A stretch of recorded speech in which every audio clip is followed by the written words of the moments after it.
అండి ఈ వారంలో అయితే ఎక్కువగా చేపలు రొయ్యలు కూరలే చేశానండి. ఈరోజు సాటర్డే కదా, పప్పు టమాటా చేశాను. వంకాయ ఫ్రై అయితే చేశాను. వంకాయ ఫ్రై అయితే ఉల్లి ముద్ద పెట్టి అయితే ఫ్రై చేశాను. టేస్ట్ అయితే అద్దిరిపోయింది. ఏంటో వంకాయతోని ఏ రెసిపీస్ చేసినా చాలా అంటే చాలా టేస్ట్గా ఉంటాయండి. అందుకే అన్నారండి, కాయగూరలో రారాజు ఎవరంటే వంకాయ అంటారు.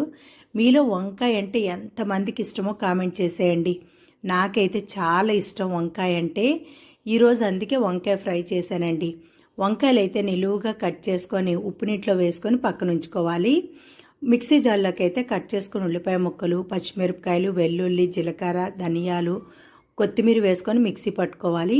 కళాయిలోకి అయితే ఆయిల్ వేసుకొని ఆయిల్ బాగా మరిగింది అనేటప్పుడు ఆవాలు, మినప్పప్పు, జీలకర్ర, కట్ చేసుకుని ఎండుమిరపకాయలు, కరివేపాకు, వంకాయ ముక్కలు కూడా వేసుకొని వంకాయ అనేది కలుపుకుంటూ ఒక్క నిమిషం ఫ్రై చేసుకోవాలి.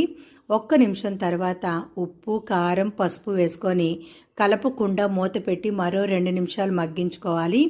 మూత తీసుకొని బాగా కలుపుకుంటే వంకాయ అనేది మ్యాక్సిమం ఉడికిపోతుందండి.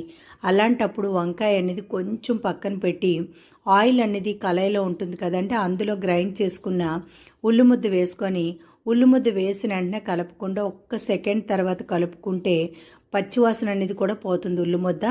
అలాంటప్పుడు బాగా కలుపుకుంటూ మరో 5 నిమిషాలు బాగా కలుపుకుంటూ ఫ్రై చేసుకోవాలండి. వంకాయ ఫ్రై అయితే రెడీ అయిపోతుంది. ఈరోజు మా లంచ్లోకి అయితే వంకాయ ఫ్రై అనండి. నేను లంచ్ బాక్స్కి కూడా వంకాయ ఫ్రై పట్టుకెళ్ళాను. మా స్టాఫ్ అందరికి చాలా బాగా నచ్చేసిందండి వంకాయ ఫ్రై.